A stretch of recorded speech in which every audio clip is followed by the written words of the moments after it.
So good morning to all of you. I am D. Welcome to study with D. स्वागत है आपका आपके प्यारे चैनल स्टडी विद डी में, जहां पर हम इंडियन पॉलिटी से रिलेटेड डेली एमसीक्यूज डिस्कस कर रहे हैं, जो आपके वॉरियस टाइप ऑफ एग्जामिनेशन के लिए बहुत बहुत फायदेमंद हो सकता है। सो स्टार्ट करते हैं आज का हमारा प्यारा सा डिस्कशन और देख लेते हैं आज का मोटिवेशनल कोट।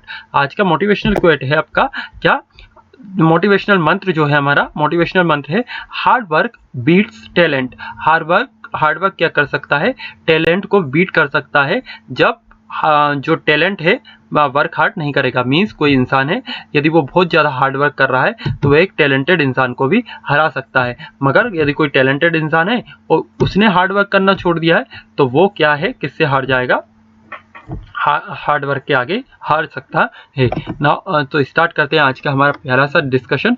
पहला क्वेश्चन देखते हैं। पहला क्वेश्चन बोल रहा है जो किसके पास पावर होती है, who among the following determine the authority who shall readjust the allocation of seats in the Lok Sabha to the state and division of each state into territorial constituency. क्या है कि किसके पास पावर होती है, किस चीज़ की अथॉरिटी होती है किस चीज़ की रीएडजस्ट करने की, एलोकेशन ऑफ सीट्स का, किसमें, लोकसभा में to the state and division of each state into the territorial constituency. Means state में डिवीजन में, और डिवीजन जो रहेंगे स्टेट के उनको टेरिटोरियल कॉन्स्टिट्यूएंसी में। तो ए बोल रहा है आपका president of India means Bharat के राष्ट्रपति, बी बोल रहा है parliament of India means Bharat की संसद, सी बोल रहा है the chief election commissioner of India Bharat के मुख्य चुनाव आयुक्त, और डी बोल रहा है द लोकसभा एलोन अकेली लोकसभा। तो इसमें आपका कौन सा आंसर सही होना चाहिए, कौन सा ऑप्शन सही होगा? सो the right option is the parliament of the India. जो इंडियन पार्लियामेंट है अब वो आर्टिकल 82 के अकॉर्डिंग, आर्टिकल 82 के अकॉर्डिंग क्या होती है, उसके पास पावर होती है, अथॉरिटी होती है कि वो क्या कर सकती है, parliament of India shall readjust allocation of seats in the Lok Sabha to the state and division of each state into the territorial constituency. Now come to the next question. अगले क्वेश्चन की यदि हम बात करते हैं तो अगला क्वेश्चन है, the chief election commissioner of India holds office for a period of. जो chief election commission of India है वो ऑफिस होल्ड करते हैं कब तक, मीन उनका टेन्योर क्या है? पहला बोल रहा है 6 ईयर तक, 6 साल तक। दूसरा बोल रहा है during the pleasure of the president means president यानी राष्ट्रपति के प्लेजर पर। तीसरा बोल रहा है 6 ईयर्स या फिर 65 ईयर्स, जो भी उनका पहले हो जाए, और या चौथा बोल रहा है 5 ईयर्स या 60 years which ever is earlier, जो भी इसमें से पहले हो जाए। तो इसमें आपके हिसाब से कौन सा सही होना चाहिए? सो इसका राइट आंसर है आपका सी, 6 ईयर और till the age of 65 years means 6 साल या 65 साल, इनमें से जो भी पहले हो जाएगा वही क्या होता है, उनका टेन्योर होता है, उनका फिक्स टर्म टेन्योर होता है election commission, chief election commissioner का। Now come to the next question. हाँ, अगले क्वेश्चन को बढ़ने से पहले मैं आपसे एक क्वेश्चन पूछना चाहूँगा कि जो चीफ इलेक्शन कमीशन है हमारे यहाँ, तो उनकी कंडीशन क्या रखी गई है, मतलब कंडीशन का मतलब उनकी क्वालिफिकेशन क्या रखी गई है कि उनकी ये क्वालिफिकेशन होना चाहिए तब जाकर वो चीफ इलेक्शन कमिश्नर बन सकते हैं। तो ये आपका आज का होमवर्क क्वेश्चन है, इसको आप अटेम्प्ट कर सकते हैं कमेंट बॉक्स में। जिसका सही होगा उसको हम हमारे लेक्चर में इंक्लूड करेंगे।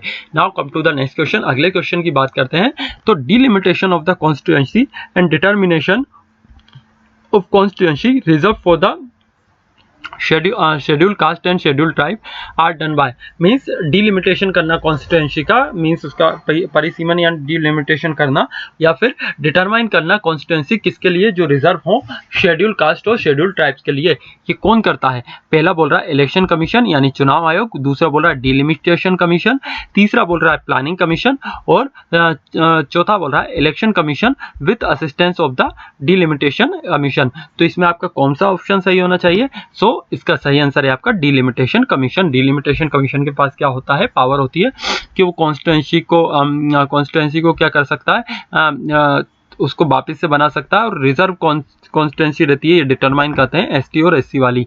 तो हम देखते हैं यदि डिलिमिटेशन कमीशन के बारे में, तो डिलिमिटेशन कमीशन को हमारे यहाँ पर प्रोविजन है डिलिमिटेशन कमीशन एक्ट के अंतर्गत इसको बनाया जाता है। अब तक भारत में कितनी बार?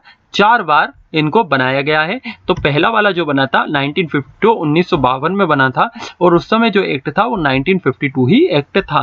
फिर 1963 का है एक्ट, वो उसमें डिलिमिटेशन कमीशन ये कब बना था आपका 1962 में बना था एक्ट के द्वारा। 1973 वाला जो बना था वो 1972 के एक्ट के द्वारा बना था और 2002 में जो बना था वो 2002 के ही एक्ट के थ्रू बना था। तो एग्जाम में मोस्ट फ्रिक्वेंटली ये क्वेश्चन पूछ लिए जाते हैं कि कौन सा कितनी बार हमारे जो डिलिमिटेशन कमीशन बन चुके हैं। तो इसका आंसर रहेगा आपका 4 बार। और डिलिमिटेशन कमीशन कमीशन जो होती है आपके, उसका कार्य क्या होता है, वो रीड्रॉ करते हैं किसकी, बाउंड्रीज को रीड्रॉ करते हैं ऑफ द वॉरियस असेंबलीज, अलग अलग असेंबली की Lok Sabha constituency based on A recent census. जो रिसेंट सेंसस रहेगा उसके बेसिस पे वो क्या करते हैं, इस तरीके से वो कॉन्स्टिट्यूंसी को डिसाइड करते हैं। अब आगे बात करते हैं, अगले क्वेश्चन को हम देखते हैं। तो अगला क्वेश्चन है, consider the following statement about the state election commission. State election commission के बारे में आपको बताना है कि जो स्टेट इलेक्शन कमिश्नर होते हैं उनको अपॉइंट कौन करते हैं, governor of the state. Governor of the state इनको अपॉइंट करते हैं।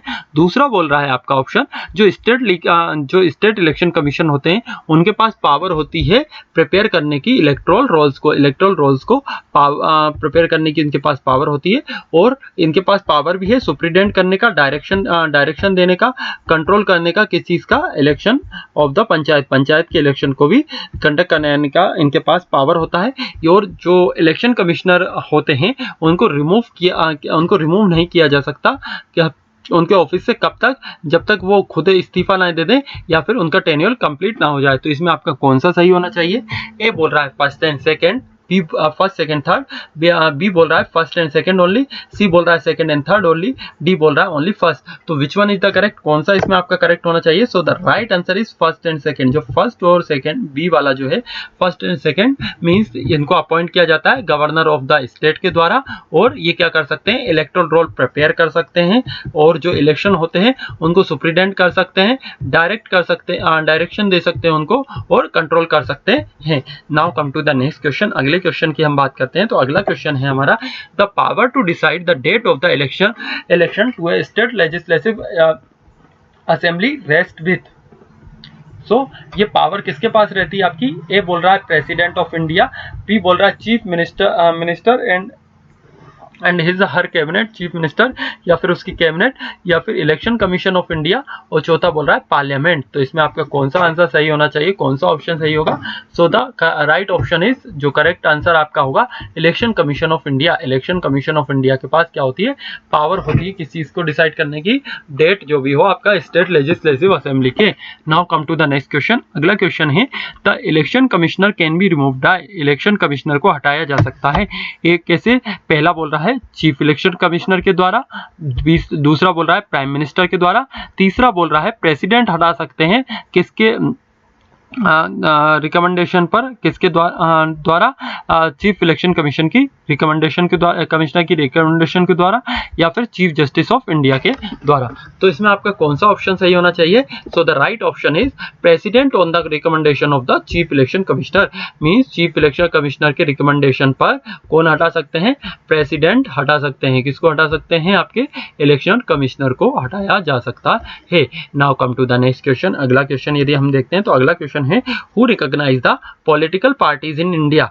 भारत में पॉलिटिकल पार्टीज को कौन रिकॉग्नाइज करता है।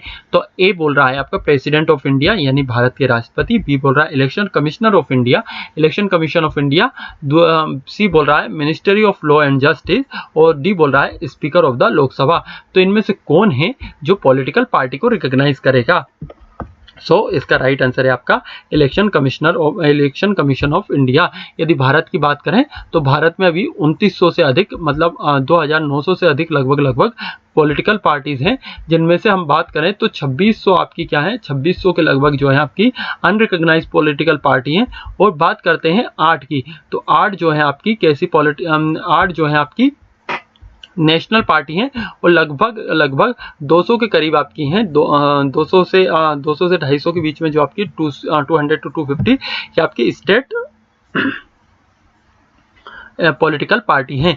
तो यदि हम नेशनल पॉलिटिकल पार्टी की बात करें तो नेशनल पॉलिटिकल पार्टी बनने के लिए क्या करना होगा उस पार्टी को? उस पार्टी के पास अप्रोच कितने वोट होना चाहिए लोकसभा इलेक्शन में? लगभग 2% वोट शेयर उसका होना चाहिए मिनिमम 3 से 4 स्टेट के बीच में। और दूसरी वाली जो है उसका रिकॉग्नाइज होना चाहिए कम से कम 4 स्टेट में, 4 या 4 से अधिक स्टेट में उसका रिकॉग्नाइजेशन होना चाहिए। हम आगे बात करते हैं अगले क्वेश्चन की। तो अगला क्वेश्चन है the election commissioner of India is a 5 member body. जो इलेक्शन कमीशन ऑफ इंडिया है वो 5 मेंबर बॉडी है। Union ministry of home affair decide the election schedule. जो union ministry of home affair है डिसाइड करती है election schedule को। कौन से वाले? दोनों जो आपके जनरल इलेक्शन है और बाई इलेक्शन है। तीसरा बोल रहा है election commission resolve the dispute between split and merger of the recognised political party. तो पहला बोल रहा है इसमें कौन सा सही है आपका? पहला बोल रहा है फर्स्ट एंड सेकंड, दूसरा बोल रहा है ओनली सेकंड, तीसरा बोल रहा है सेकंड एंड थर्ड और चौथा बोल रहा है ओनली थर्ड। तो इसमें आपका कौन सा करेक्ट होना चाहिए? So the right answer is, इसका सही आंसर है आपका थर्ड ओनली। मींस जो भी डिस्प्यूट होगा किसी से रिलेटेड, स्प्लिट और मर्जर से related of a recognised political party, उसको कौन रिजोल्व करेंगे?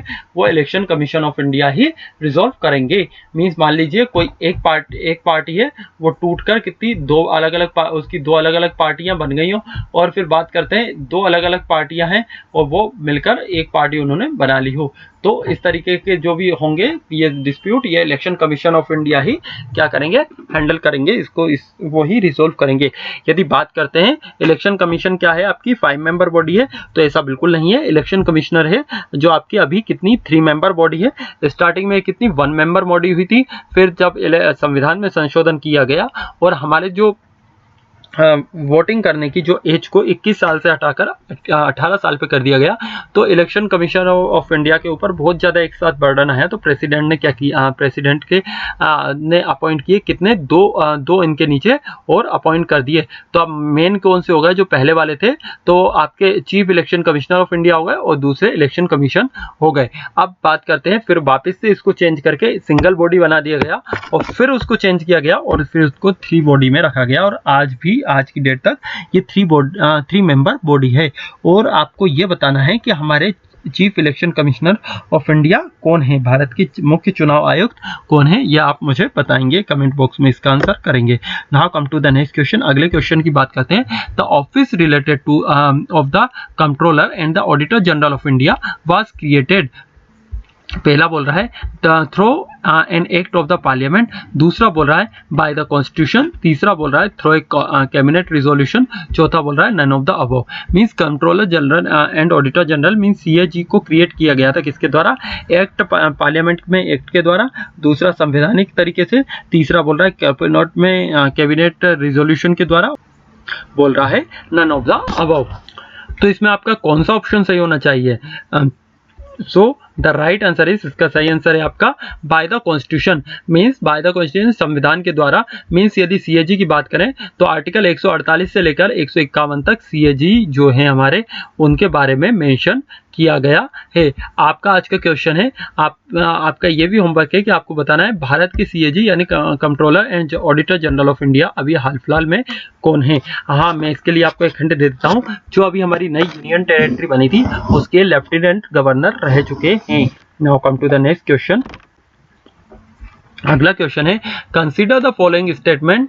पहला बोल रहा है the controller and the auditor general of India has no control over the issue of money from the consolidated fund of India. इनका क्या होगा? कोई कंट्रोल नहीं होगा यदि मनी इशू किया गया हो किससे? कंसोलिडेटेड फंड ऑफ इंडिया के द्वारा, उसमें उस फंड में से निकाला है, तो इनका कोई भी इसके ऊपर पावर या कंट्रोल नहीं होगा। दूसरा बोल रहा है the term of the office of the controller and the auditor general of India has been fixed by an act enacted by parliament. जो इनका टाइम पीरियड है, टेन्योर है, इसको है ना क्या है? फिक्स किया गया है एक्ट पार्लियामेंट के में एक्ट के द्वारा इसको फिक्स किया गया है। तो इसमें कौन सा सही होना चाहिए? ए बोल रहा है ओनली फर्स्ट, बी बोल रहा है ओनली सेकंड, सी बोल रहा है बोथ फर्स्ट एंड सेकंड और डी बोल रहा है नेदर वन नॉट टू। तो इसमें आपका कौन सा सही होगा ऑप्शन? सो इसका राइट आंसर है आपका both first and second, means पहला और दूसरा दोनों सही है कि उनके पास कोई कंट्रोल नहीं होगा। कंसोलिडेटेड फंड से यदि कोई भी पैसा निकाला जाता है, कोई भी मनी इशू होता है, तो उनका कोई भी कंट्रोल नहीं होगा सीएजी का। और इनके जो इनका टाइम पीरियड है, इनका इसको फिक्स किया गया है, टर्म ऑफ द ऑफिस इनकी फिक्स की गई है किसके द्वारा? एक्ट के द्वारा, जो पार्लियामेंट ने पास किया था। Now come to the next question. अगला क्वेश्चन हम देखते हैं। तो अगला क्वेश्चन है which of the following statement regarding to the controller and the auditor general of India is true? या कंट्रोलर और ऑडिटर जनरल ऑफ इंडिया के लिए कौन सा आपका स्टेटमेंट इसमें सही है?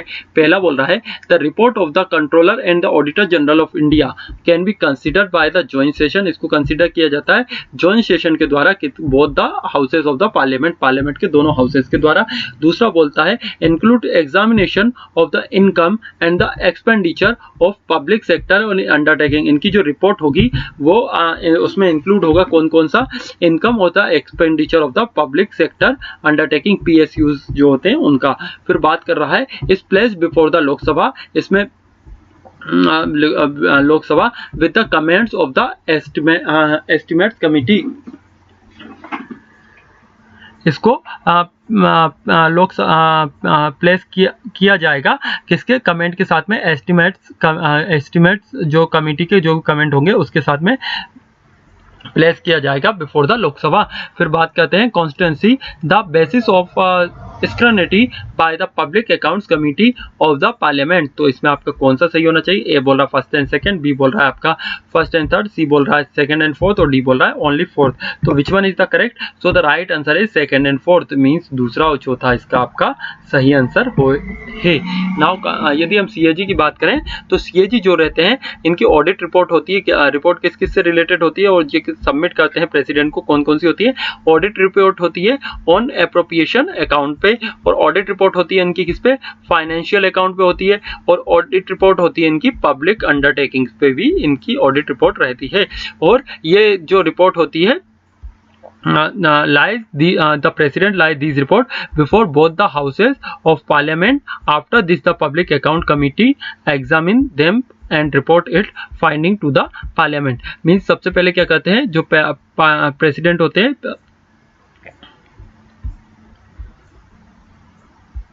को सामने रखते हैं both the houses of the parliament के, और उसके बाद ये कमेटी के एग्जामिन के बाद में जाके वापस फिर पार्लियामेंट के पास आती है। Now come to the next question. अगले क्वेश्चन की हम बात करते हैं। तो अगला क्वेश्चन है the controller and the auditor general of India has to.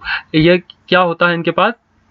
पहला बोल रहा है audit government expenditure, make financial policy, sanction grants on the departments, और C the public expenditure are in the conformity with the government rules.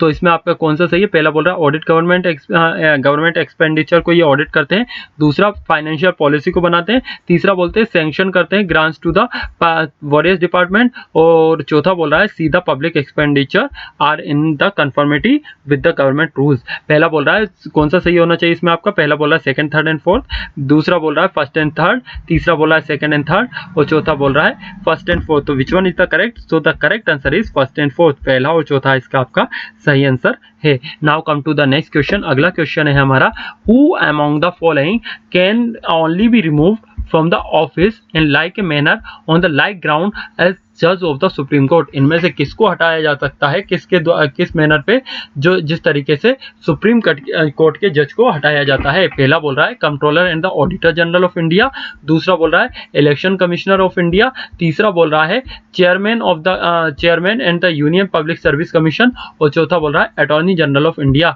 तो इसमें आपका कौन सा सही होगा? पहला बोल रहा है first second third and fourth, दूसरा बोल रहा है फर्स्ट सेकंड एंड फोर्थ, तीसरा बोल रहा है फर्स्ट एंड सेकंड, और चौथा बोल रहा है सेकंड एंड थर्ड। तो इसमें आपका कौन सा ऑप्शन सही होना चाहिए? So the right answer is first and second. Means जो हमारे CAG controller and the auditor general of India हैं और chief election commissioner of India है, इनको हटाया जा सकता है सिर्फ उसी तरीके से जिस तरीके से जज ऑफ द सुप्रीम कोर्ट को हटाया जाता है, सुप्रीम कोर्ट के जज को हटाया जाता है। Now come to the next question. अगला क्वेश्चन है the provision of act relating to the duties of the controller and the auditor general of India are to audit and report on all the expenditure from which of the following. पहला बोल रहा है जो इनकी audit report रहती है वो किस चीज में रहती हैं, वो किस किस चीज़ों से रिलेटेड होती है। पहला बोल रहा है कंसोलिडेटेड फंड ऑफ इंडिया से, दूसरा बोल रहा है consolidated fund of each state, तीसरा बोल रहा है कंटीजेंसी फंड ऑफ इंडिया और चौथा बोल रहा है पब्लिक अकाउंट्स। तो इसमें आपका कौन सा सही होना चाहिए? ए बोल रहा है first second third and fourth, दूसरा बोल रहा है फर्स्ट सेकंड एंड थर्ड, तीसरा बोल रहा है सेकंड थर्ड एंड फोर्थ और चौथा बोल रहा है फर्स्ट थर्ड एंड फोर्थ। तो which one is the correct? कौन सा इसमें आपका सही होना चाहिए?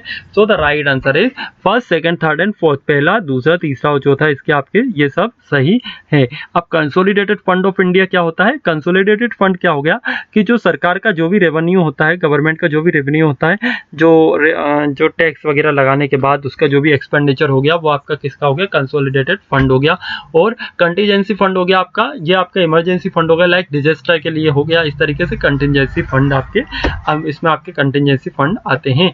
Now come to the last question of the day. आज का आखिरी क्वेश्चन है हमारा, the controller and the controller and auditor general is appointed by the president and he can be removed by controller and auditor general of India को कौन appoint करता है? President appoint करते हैं, ये बात तो हम जानते हैं, मगर इनको रिमूव कौन कर सकता है? तो बाय द प्रेसिडेंट, प्रेसिडेंट इनको रिमूव कर सकते हैं। दूसरा, by an address from the both houses of the parliament, दोनों हाउसेस रहेंगे पार्लियामेंट के, उनके एड्रेस के थ्रू, या फिर recommendation of the president by the supreme court. Supreme court कर सकते हैं किसके रिकमेंडेशन पे?